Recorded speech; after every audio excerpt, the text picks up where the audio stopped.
그러다가 이제 1945년이 됩니다.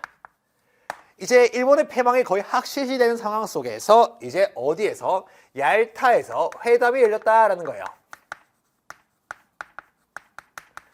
이 얄타회담 같은 경우에는 그냥 재미로만 들으면 됩니다. 시험에 막 직접적으로 나오는 건 아니니까. 이 얄타회담 때는 소련이라는 나라가 있었거든요. 소련이 이제 2차 세계대전에 참여하지 않고 있다가 그 일본이 패망할 것이 확실시되고 연합국의 승리가 확실시되니까 연합국에 뒤늦게 참전을 하겠다라고 통보를 합니다. 그래서 참전을 약속했다는 거, 소련. 그 다음에 또 이때 하나 들어봐야 될 것이 뭐가 있습니까? 라고 한다면은 신탁 통치라는 것을 비밀리에 약속했다라는 거예요. 우리 한반도, 즉 우리 한국이 독립을 하고 나면은 주변에 있는 큰 나라 4개가 간섭을 좀 하겠다는 것이 바로 신탁 통치예요. 독립 약속해놓고 신탁 통치를 밀약하다니 정말로 얄미웠다라는 겁니다. 그러다가 이제 이 포츠담에서 회담이 열려요. 이 포츠담 회담에서는 이제 일본한테 무엇을 요구하느냐?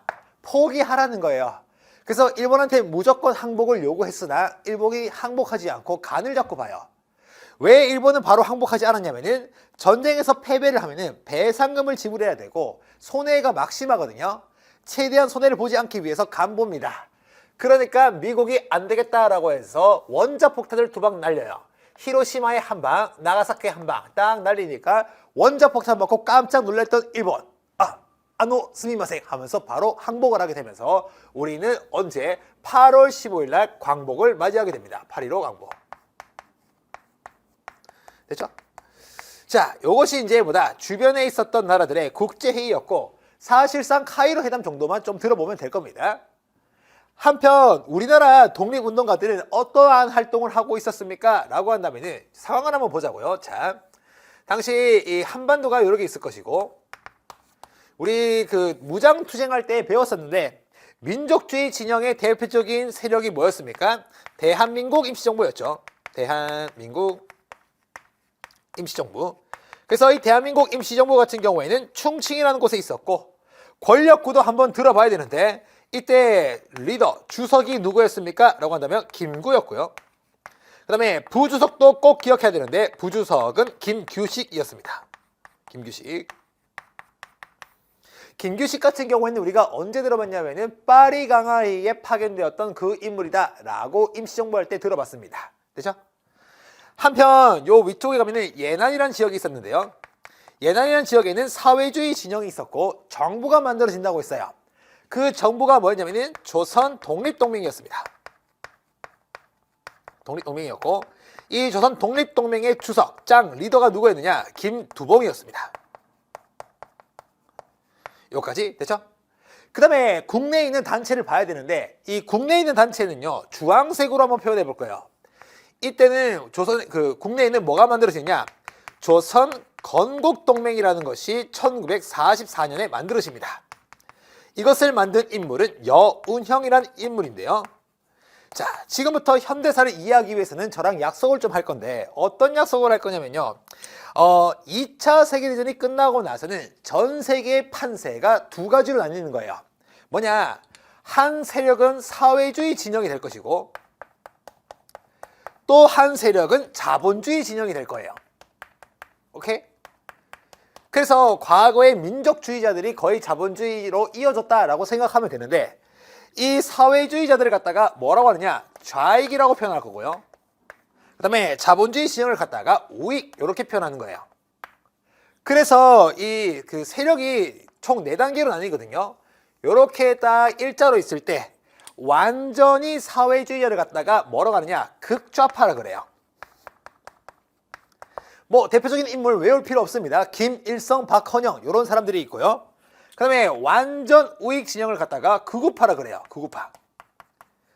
극우파의 대표적인 인물은 좀 들어보면은 김구하고 이승만 이 정도 들어보시면 될 거고 근데 양극단에 있지 않고 중도 세력이 있었거든요. 그래서 여기 주황색으로 표현하는 것은 뭐냐? 중도인데 좌파입니다. 중도 좌파. 인물 기억합니다. 여운형입니다. 여운형. 요거 좀 기억하시고 그 다음에 우파는 우파인데 중도 세력이 있다는 거예요. 그 세력을 갖다가 뭐라고 할 거냐? 중도 우파라 할 겁니다. 중도 우파. 그리고 대표적인 인물 누굽니까? 라고 한다면 김규식이에요. 대한민국 임시정부의 부주석이었던 그 김규식 맞다라는 거예요. 됐죠? 그래서 이 중도좌파 여운형이 국내에서 조선 건국동맹이라는 것을 만들어서 활동하고 있을 때 광복 직전에 조선 총독부에서 여운형을 찾아왔다라는 거예요. 그래서 여운형한테 부탁을 했대요. 어떠한 부탁을 했냐면은 여운형, 네가 우리 그 한반도에서 조선 건국동맹 만들어서 활동하고 있는 거 다 알고 왔어. 네, 부탁이 하나 있는데 조금 있으면은 우리 일본이 항복할 건데 지금 한반도에 들어와 있었던 우리 일본인들이 무사히 일본 본토로 가길 원해. 그래서 내가 조선 총독부의 모든 권한을 당신에게 줄 테니 한반도에 있는 일본인들을 무사히 어디로? 일본으로 넘겨달라는 거예요. 이때 여운형은 뭐다? 조건부 오케이를 하게 되고 이때 여운형에 내세운 조건은 뭐냐? 일단 감옥에 gat혀있는 정치범, 경제범 석방하라는 건데 한마디로 독립운동가 싹 다 석방시키라는 거예요.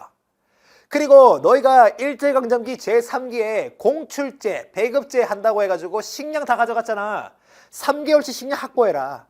그 외에 여러 가지를 해준다면은 나는 오케이다 라니까 당시 조선 총독부에서도 알겠다는 거예요. 그래서 여운형은 조선 총독부로부터 모든 권한을 받게 되었고 일본인들은 무사히 빠져나가게 됩니다. 됐죠? 그리고 나서 광복을 맞이합니다. 그 결과 광복과 동시에 여운형은요 조선 건국동맹을 이름 바꿔요. 뭘로 바꾸느냐? 조선 건국준비위원회라는 것으로 만들어버려요. 됐죠? 그래서 이 조선 건국준비위원회를 중심으로 전국의 지부, 멀티를 두었고요. 그 다음에 치안대를 두어가지고 행정과 치안에 힘쓰고 있었다라는 거예요. 여기까지 됐죠? 한편 열강들은 우리 한반도를 갖다가 어떻게 했습니까? 라고 한다면은 38도 선을 기준으로 북이 38도 선을 기준으로 분할 점령을 하게 됩니다. 이렇게 나누자고 제안했던 국가는 미국이었습니다. 그래서 미국의 제안에 따라서 요 38도 선을 기준으로 북쪽에는 누가 밀고 들어왔느냐? 광복과 동시에 소련군이 밀고 들어왔고요. 그래서 이 소련 같은 경우에는 밀고 들어온 다음에 무슨 통치를 표방했다? 간접 통치라는 것을 표방해요. 그래서 우리가 간접적으로 통치할 테니까 책임자한테 모든 권한 줄게 라고 했고 이때 소련으로부터 모든 권한을 받은 사람이 김일성이라는 사람이었고 김일성이 북쪽에서는 실세였다라는 거예요. 됐죠? 한편 9월달이 되어가지고 이제 미국이 이제 우리 한반도에 들어온다는 거예요. 그때 이제 여운형은 생각했대요. 미국은 나라이고 우리는 위원회니까 안 되겠다. 우리도 나라를 만들자 라고 해가지고 중도 세력을 버리고 중도의 성격을 버리고 완전한 사회주의 국가를 선포합니다. 그게 뭐냐? 조선인민공화국이라는 거예요. 됐죠? 그래서 조선인민공화국이라는 것을 만든 다음에 미국을 맞이하기 위해서 비행장으로 갑니다. 미국이 내렸대요. 이때 여운형 인사합니다. 조선인민공화국 여운형입니다. 라고 하니까 미국의 말은 뭐다? Get away, 가라는 거예요. 왜냐하면 미국 같은 경우에는 내가 직접 통치를 하겠다라고 밝혔기 때문이고 이 직접 통치를 위해서 미국이 설치한 것은 뭐냐? 미국 군사정부관청, 미군정청이라는 것을 설치해가지고 직접 다스리겠다는 거예요. 그로 인해서 어떤 문제가 생기느냐? 대한민국 임시정부 인정받지 못합니다. 김규식 영웅으로서 들어오는 것이 아니고 개인 자격으로 입국하는 굴욕을 맛보게 되고 그리고 조선인민공화국도 인정받지 못했다라는 거예요. 됐죠? 그래서 이후에 이 한반도에서는요 다양한 단체들이 만들어집니다. 외울 필요는 없는데요. 당시 김성수, 송진우 이러한 사람들은 한국민주당이라는 정당 만들어서 활동했고요. 이승만은 미국에 있다가 들어와가지고 독립촉성중앙협의회라는 것을 만들어서 활동했다라는 거예요. 됐죠? 그래서 여러 단체들이 있었구나 정도만 알면 되고 하지만 미국으로부터 인정받지는 못했다라는 게 기준입니다. 됐죠?